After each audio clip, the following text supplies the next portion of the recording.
Welcome, everyone, to tonight's discussion for Succession Season 4, Episode 4, which you can see below me here, was titled The Honeymoon States. And man, honeymoon stages of our kids working together, and it's starting to look a little not as stable as it was a couple weeks ago because, man, we learned some things in this episode. Number one, Ken and Roman working together, CEO, COO. What does that mean for Shiv? Well, Shiv's in the background, and they made promises to her. We're going to see if those promises will be kept. But more importantly, talking about Shiv, there's a baby in the oven, y'all. But my question is it Tom's? Can we just assume that it's Tom's baby? Because, again, we know Shiv with her relationship with Nate, with that actor in Season 2, and their different entanglements. I mean, we don't know. We'll get into that tonight. And Greg doing his Greg thing with his addendum, his name on the sheet, on the wheel, I should say, of Logan. And speaking of Logan, let me know in the comments now. Did you miss Brian Cox as far as his physically being on the show? Of course, his presence was still very much so in this episode. But did you guys miss him? I did, but we'll get into that. But let me know your thoughts on that. And how do you feel about Shiv being kind of left out, and Marsha of it all, and Carrie? We'll talk about Carrie tonight because I don't know if you guys had the subtitles on, but she told Roman when she dropped her bag, we were making arrangements. We were talking about getting married. Was it true?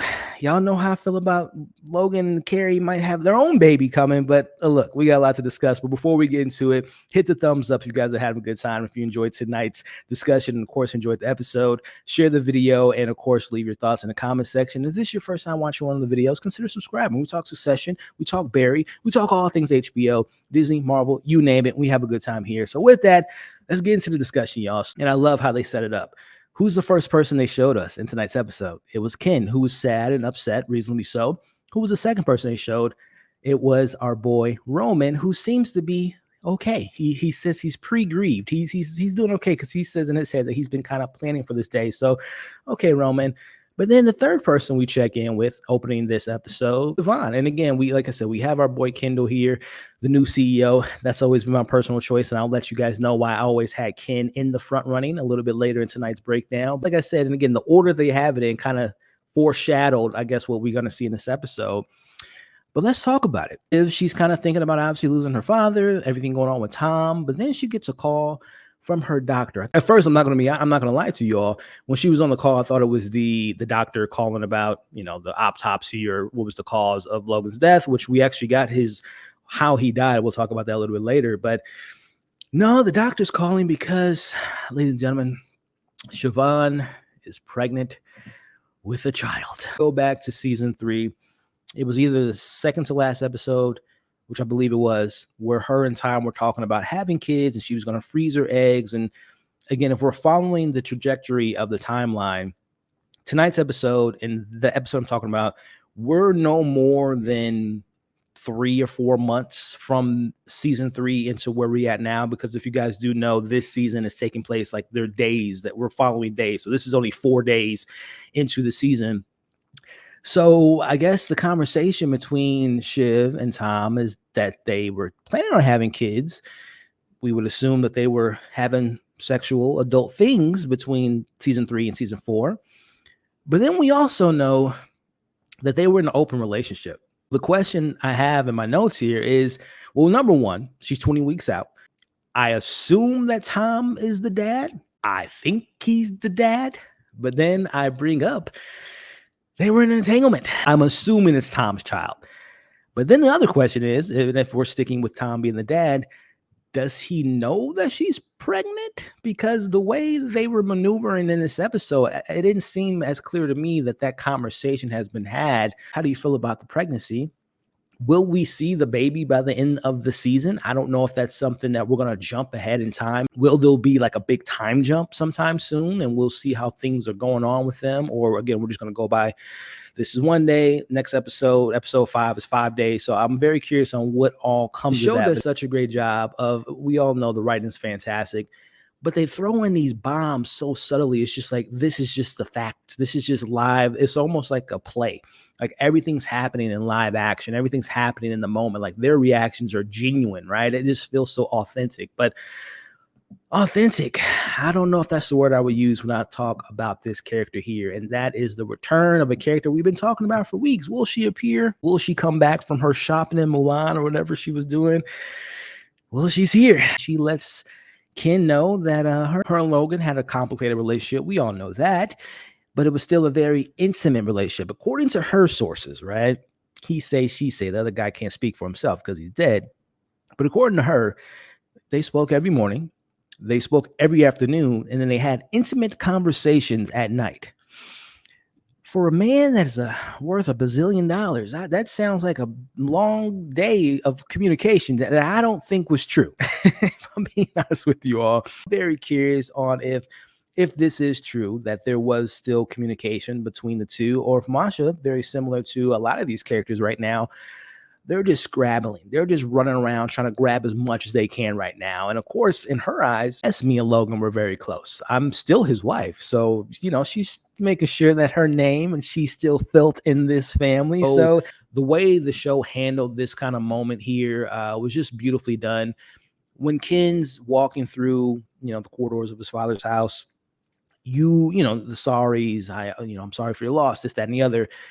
And again, I watched this with headphones on and with subtitles because I don't want to miss a thing, right? Especially when we get to the carry line a little bit later. But what was so loud to me, and it was almost louder than the people actually having at a regular volume of conversation, the whispers. I don't know if you guys paid attention to that. There was like so many, the whispers were so loud to me in this scene of, again, you got to imagine there's people that were there that are talking shit about the family, talking this about the kid, talking about Logan, his affairs. Why is Masha here? Who's this? All the whispers is just so crazy that all these people, the family is surrounded by a bunch of snakes, right? And a bunch of people that don't support them, that don't root for them. It's just so crazy to see that whole dynamic played out. And it was just something that stood out to me, was how loud. Again, rewatch the episode tonight, and this pay attention to the room, and the feeling in the room was just captured so beautifully to me in that moment. But this is where Rome brings up that he's pre-grieving. That's why he's not as sad as everyone else. But I put my money on it. I think we're going to see Rome, because he's the only character out of the entire crew that hasn't broken down, like physically broken down. Again, when I mentioned it, we've seen Ken have several meltdowns for a lot of different reasons. We've seen Siobhan most recently last week finally have her kind of breakdown, but we've never seen Rome have that moment. But I think that's something that we're going to probably see sooner rather than later. Greg the egg is just maneuvering around tonight's episode like a kid at a Thanksgiving or a Christmas party, just jumping into everyone's conversation. He wants to know what he's getting for Christmas. He wants to know what Santa brought everyone, and he's making his way throughout this episode. Greg is just so smart, man. Again, just going back, I say so smart. He's stupidly smart, if that even makes sense what I said. But if you go back to Greg season 1, the way that he's positioning himself throughout these seasons, especially in tonight's episode, again, seeing him in the mix and sense of the temperature in the room was just so funny. And again, just seeing him maneuver around the conversation that we're going to have later with the whole addendum and like, oh, I'm second in command, right? I mean, Greg, shout out to you again, HBO. If you give us that announcement that you're going to have a spinoff with Greg, I'll be the first one watching. Trust me on that. But Frank, Carl, and Jerry and Tom making his way into the conversation about, okay, what's going to happen, right? Who's going to lead this ship? They're all kind of throwing their name in the hat. Jerry she's so true. As she said last week, I get us through a rainstorm and didn't get wet, which was a fantastic line. I think I kind of butchered it, but you guys get the gist of what she said there. Jerry puts her name in a hat, and she was the CEO. It was temporary, but she was still in the power and position. Carl throws his name in the mix, and it's just so funny just seeing these characters. Logan's dead, but we're seeing them just trying to scrap and claw and make their way to that throne, right? This is, very similar to a Game of Thrones type of situation at hand. I really love just seeing these characters trying to scratch and claw their way to the top. And it's just so interesting. But in Mary's Willa, they're officially married. And now he married his wife on the day that his father dies. Meanwhile, at this wake, he buys his father's house. We see Connor. Apparently, Connor's going to buy his father's house for a total of $63 million. Y'all think Connor's going to be able to buy this house? This is a big conversation we had last week about, did Logan actually have a will? Well, he certainly did, ladies and gentlemen. And this is the conversation at hand between Frank and Carl. And I wanted the camera to pan over it for we can just read it as we can just read it ourselves. But they pretty much lay it out that first off, they were very, and I love the way the show handled it. They were very selective with their words. Carl had said that, hey, let's just what if this is magically disappeared, Frank? What if we just pretend that it just flushed its way in the toilet, or it, was accidentally, shredded in a paper shredder?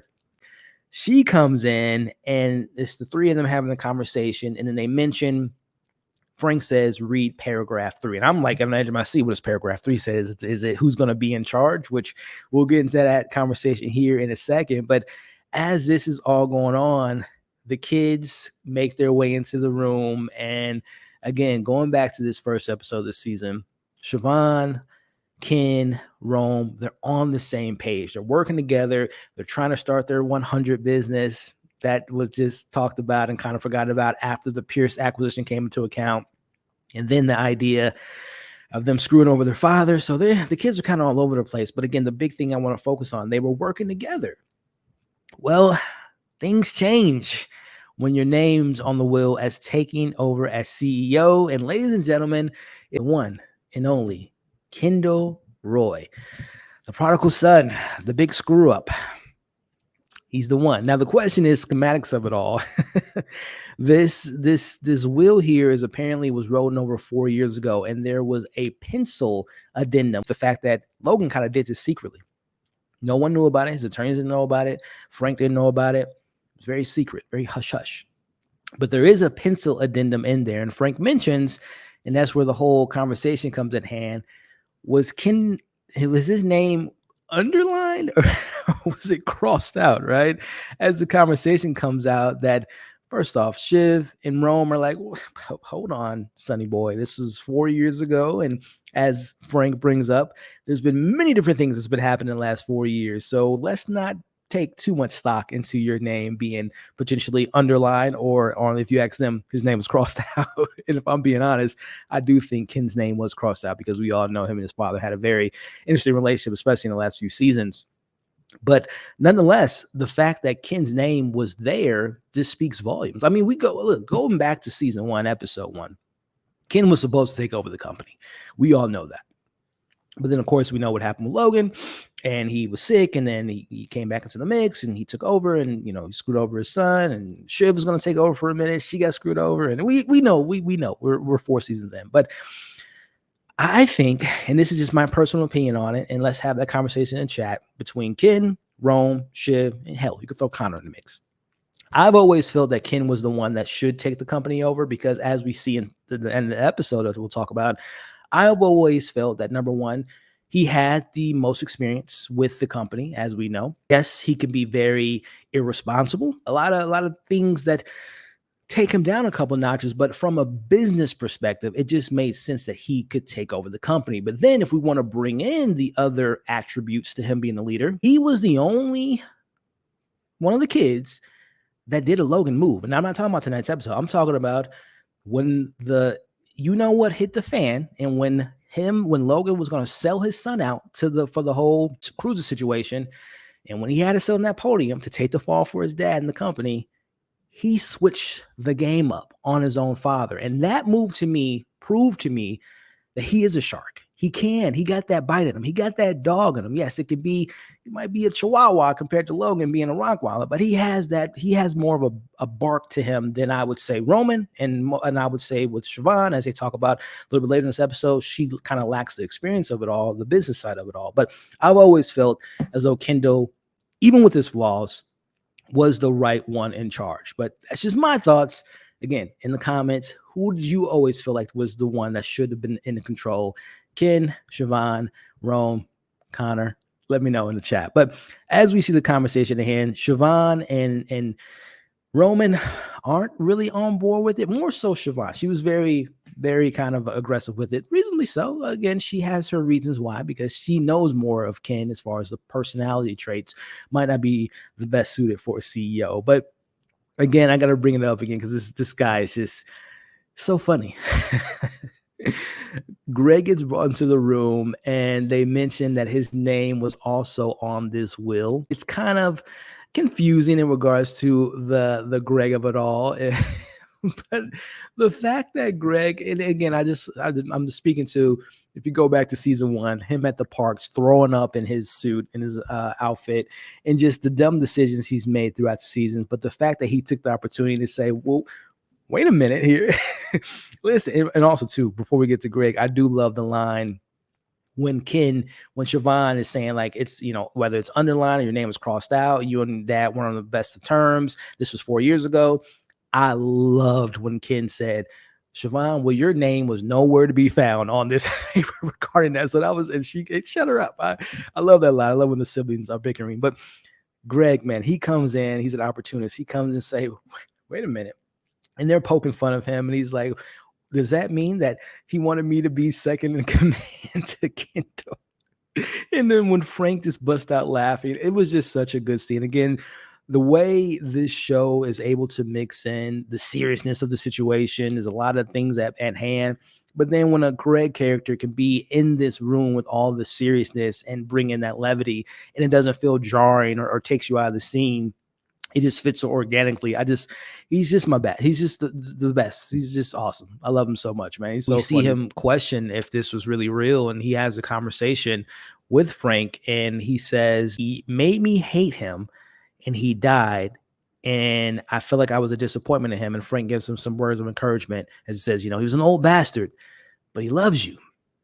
Again, I just love complex relationship. Again, when it's not so black and white. I do think in his own way that, yes, Logan did love Ken, even though he was a screw up. Maybe he was disappointed in him. I think at the end of the day, he still loved him. And it is pressure on Ken to be the next Logan Roy, right? So this is a conversation I think we've all been kind of waiting for. Siobhan and Mom, and they're having this kind of heart-to-heart on the stairs. And again, he's being so warm to her and being so welcoming to her and being so understanding to her, but she's just giving him the cold shoulder, which I think is a Siobhan special, right? It's giving everyone the cold shoulder because she doesn't want to show her emotions on her sleeve. She doesn't wear it on her sleeves. But I've always wondered, and this is just me when I think about shows that I love, and when we are introduced to characters that already have established relationships, I'm always curious, like, oh, I wonder how this character met and how they first met. But we kind of get an insight on that relationship and how they first met as Tom goes back to their first time meeting and how things were just working so well. They were on the same page. He was just like a hopeless romantic. He was sending her letters because she was going through a lot at that time in her career. He mentions that it was a point in time when they were on the same page and they were lovers, right? And I've always, again, this was this little scene, quick scene, but I just was so curious. So we know that Siobhan is so cold-hearted. What does she see in a person like Tom? And I think when he's saying this whole situation, she was in France, he was sending her letters, he was being so kind to her, he was making sure she was comfortable. I think he was saying he was like putting his hand over her shoulders to make sure she was fine. I think she just was so thrown off by the sincereness of him, the kindness of him, and the actual courtesy of being just genuine to her. I think because, again, looking at this family from the outside in, from these past 4 seasons, this is not your normal family in the sense of, again, we talked about them being emotionally unstable and not being shown love as kids. Kids are just not stable. And when they are shown love, it's probably so foreign to them. It's probably so unusual to them. And I think Tom came in to her life at a particular time that just made sense to her, right? It wasn't someone that was as conniving as her father or as schemy and slimy as her brothers. It was someone that was at that point in their life, that someone she saw having a life with and having a kid with potentially. So again, I really like that scene there because it kind of gives us a little bit of an insight on how things started, how their relationship was at a good point at one point in time. He gives him the cold shoulder again because he's like, it wasn't that long ago, dear. She's like, no, it was pretty long ago, Tom. And she walks away. So again, she's just a mess right now, emotionally, and again, reasonably so. But I mentioned earlier on a side note regarding how Barry's premiering tonight, and of course Succession's on tonight. I'm like, wow, this is perfect timing because we get the great Stephen Root in his appearance, which He was in season 3. He was only in one episode. It was the episode when they went to that summit with all the potential presidents. So, and I think his name was like Ron or something like significance of the scene. And again, it's a small scene, but it's just the idea that you have this, again, essentially a random character talking at their father's wake. It's like you have no attachment to Logan Roy at all. Why in the world are you speaking on this man's behalf like you guys were buddy-buddy? So again, it was a small scene. It just goes back to the scene I mentioned earlier with the whispers around the room. It just kind of goes to show you the cutthroat, kind of can't trust anyone type of setup where, again, a random guy, not a random, he's a great actor, Stephen Root, and he is someone that's appeared in one episode, but this one character has no physical or no like true earnest, honest relationship with Logan and speaking at his wake. So again, a small scene, but also like I want to bring it up because it's just funny because Barry's on tonight and he happens to be in Succession at the same time. So shout out to Steven, man, getting 2 places at once. But it's a scene that I really want to talk about with you all. Question for everyone watching live and everyone watching the breakdown. Did you all feel bad how Carrie was treated in tonight's episode? Because as she's there, the most surprising part of this to me was, and this is something I think we've never seen before, and that was the kindness from Roman. That completely caught me off guard because we know Rome to be very almost what Greg was doing, because Greg was kind of being a little mean spirited towards Carrie at this point. He's just laughing. Oh, here comes the waterworks. Oh, here she's making a scene. I'm like, Greg, bro, calm down. They be rubbing off on you too much, man. But I was surprised by how nice Roman was being to her at this point, especially all the jokes that he makes about her sleeping with her dad and all that stuff. But he was being pretty kind to her.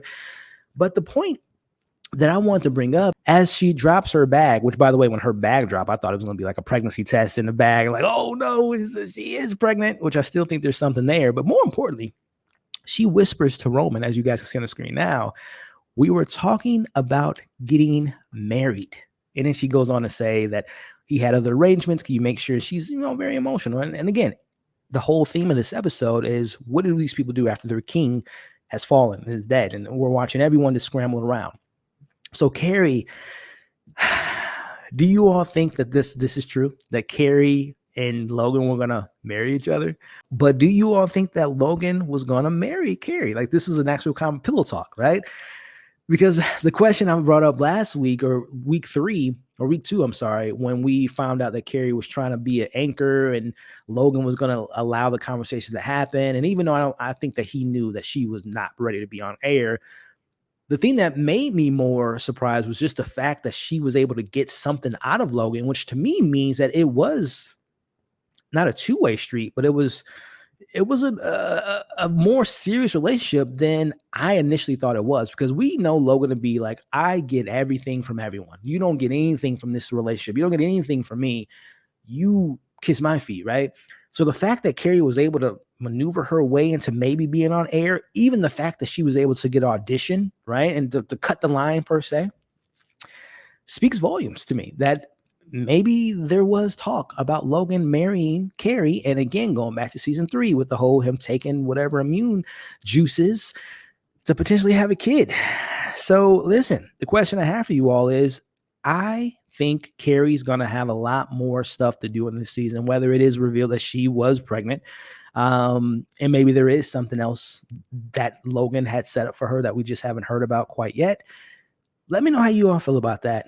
And if you think she was being honest and truthful about Logan actually potentially marrying her, let me know in the comment section. Well, again, the big question at hand was, I know some people in the comment section last week was talking about the death of Logan. Ken tells Stewie here is that from what I remember, I think he said it was a result of Logan died because it was a blood clot.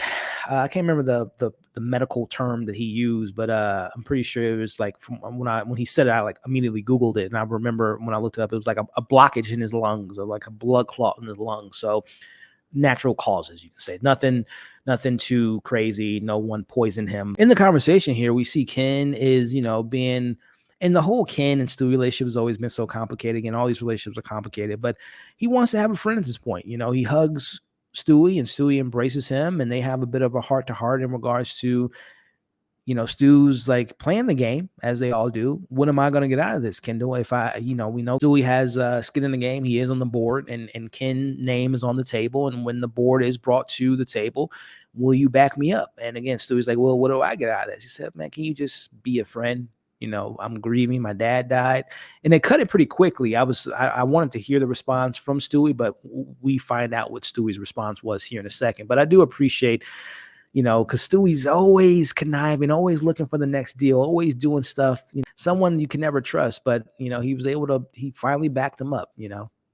Ken brings up, just put it all out there, man. Let me know how you guys feel about the play at hand, about me taking the lead. And Rome's one of the Siobhan is obviously the one that kind of speaks up first. Like, yeah, I'm not down with it, man. This whole thing. They acknowledged the fact that the three of them doing the business was a good thing. It was really working. And we were going to plan on doing our own thing. So, like, can we just stick on that plan?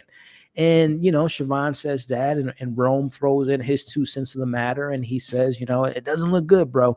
I'm not going to lie. I don't think you being the king of the hill is the best move that we can make right now.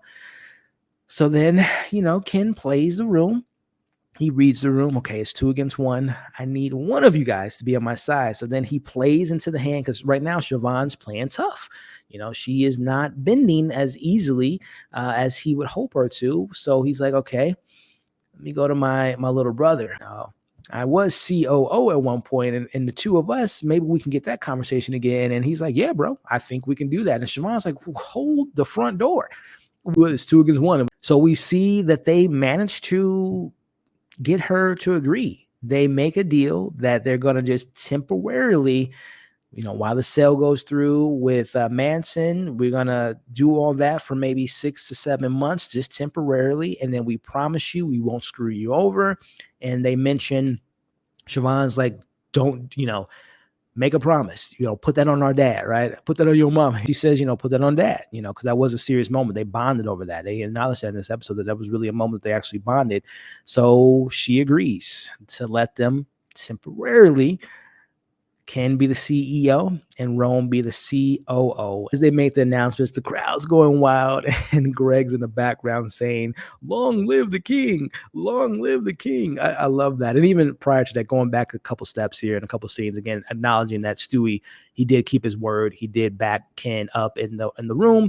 I was so bad for her when she is, she sees, I can't remember the characters, but she sees someone laughing. I think it was Stewie and the guy that used to run the anchor at ATN, the Raven or something that they used to call him. They're laughing, but she's just like, stop laughing. This isn't a comedy show. She's walking through the room and then she falls, man. I don't know, man. I feel so bad. But then again, I want to bring to the table that who was the first one? Tom runs over to his soon-to-be ex-wife, potentially the mother of his child. He runs over. Are you okay? Are you okay? And again, Siobhan's like, get off me. I'm fine. Stop laughing. And I don't know, man. It was an embarrassing moment for her because, number one, she just got booted out of any position of power temporarily between her and her brothers.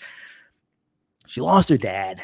She's losing her husband. She might be a single mom. I don't know, man. I felt bad for her, especially knowing, again, she has a baby. I'm like, hold on, man. She ain't gonna fall on her stomach and get super dark. But I assume the baby's fine. But I don't know. I felt pretty bad for her at that point in time because I think metaphorically or it symbolizes her downfall psyche in that moment, that she's kind of in the downs and out, literally down. She's falling down. As we wrap up the episode, we have the team preparing the statement. And again, this is where Logan's presence is very much looming because we literally have a scene when they go into one of his offices and there's the empty chair and who's the king right now? Right now is Ken and Carolina and Hugo. The proposition at hand is, okay, it's PR time. We got to make this look good. We got the markets open on Monday. We got to have an image control. And it's their suggestion that right now, you guys, it looks like the competence is in question. The intellect is in question. So their idea is to put all that kind of negative light on them and shine it on their dead father. Ooh, this business that they're in is cold-blooded. So they suggest that the idea is to make Logan look like a puppet. Make the great Logan Roy look like he was being a puppet controlled by his kids and that he was kind of on the ends of his reign, of his prime. And they mention, we can bring in the Connor mom situation and the Carrie situation. And we see immediately, I want you guys to pay attention to, again, the person that initially says it is Roman. Roman's the first one that says, no, we're not doing that. And Ken's just like, well, he doesn't say, wait a minute, bro. He reads his brother. He says, yeah, we're not going to do that. Playing face, playing game for the moment. Yeah, we're not going to do that. We want to respect our dad. I have in my notes here, what would Logan do? What would Logan have done in a situation with acronyms WWLHD? What would Logan have done? Well, he sure wouldn't have played possum. He sure would have never laid over, showed his belly. He's a shark. He's a monster. He's that guy. He's him, right? And who's got to be the new him? Well, we wrap up the episode with Ken he's in the bathroom. He's looking at the whole, was his name crossed out? Was it underlined? He's taking that in. It's literally a representation of the complicated relationship between him and his father. Was it underlined? Was it crossed out? Well, it doesn't matter to Ken because he's got to make the big boy moves here. He goes over to Hugo. Listen, Hugo, yeah, the whole PR thing about my dad. Yeah, we're gonna make that move. We're gonna go ahead and do that. Oh, okay, Ken. All right. Yeah, sounds good. Are we gonna go ahead and get, Carolina's approval, CEO, COO, Frank, the whole board? We gotta get them on board too. Ken looks at him and says, Hugo, no, I'm good. I'm the CEO. I can make those moves. And he's like, well, you sure about that, kid? Hugo, I don't want to repeat myself. Do we have to bring up, what do you say? Do I got to bring the strap out or the strap on? Go ahead and make the move. Make the play.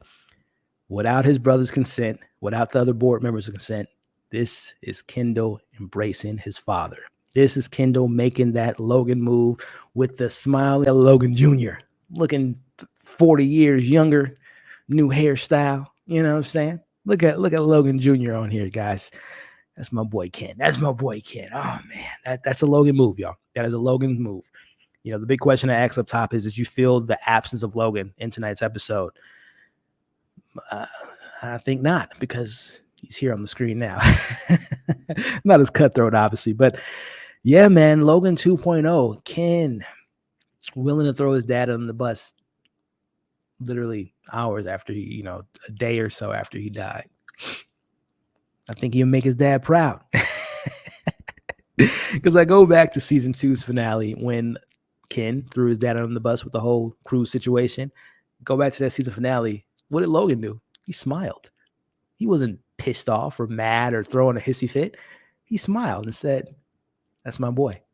That's my boy. He did listen. Those ears were open. He did pay attention to those moves. A fantastic episode. I think it carried the weight over from losing a character so pivotal to the show like Logan. And again, my fear when they killed Logan last week was, wow, that's so early in the season to kill such a pivotal character that is literally the entire cast is fantastic. So when I say carry the show, it's a negative towards the cast, but Logan was the conflict, right? Logan was the big bad, if you want to call him that. He's the character you love to hate because he's just so conniving. He's just so manipulative. He just plays these kids. He's the villain per se. He's the bad guy. You might not root for him, but you love him because he brings so much chaos to the show. So how is this show going to handle losing such a big character like that? This is how.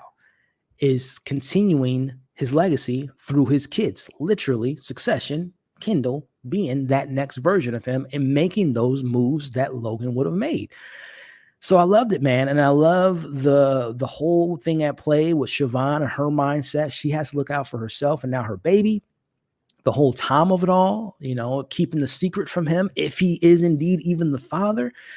My boy Greg, making sure that he's in play. The Carrie situation that we talked about and Logan, Masha of it all, how that's going to play out.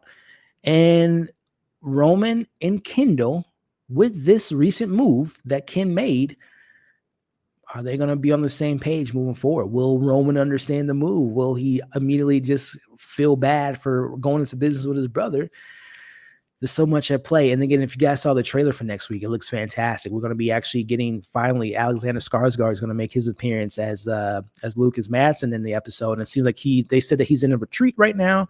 And I think we're gonna see if he's gonna take the deal, and the way that the trailer cuts it, he might have a whole nother deal in mind. So I'm a big Alexander Skarsgård fan. I love that he's a part of this show and what he means to the show. And I'm just really excited to see what episode 5 has for us next week. So that is the end of the breakdown portion of the video. We are still going to be live. Again, if you are watching the breakdown, join us every Sunday right after the episode where we break it down, have a good time, take some questions, answer some questions, have some laughs and all that good stuff. So this is, again, the breakdown portion of the video that we will be ending. So again, if you appreciate the breakdown, hit the thumbs up, share, leave your thoughts in the comments of everything we talked about, and of course subscribe to the channel. We'll catch you guys in the next breakdown.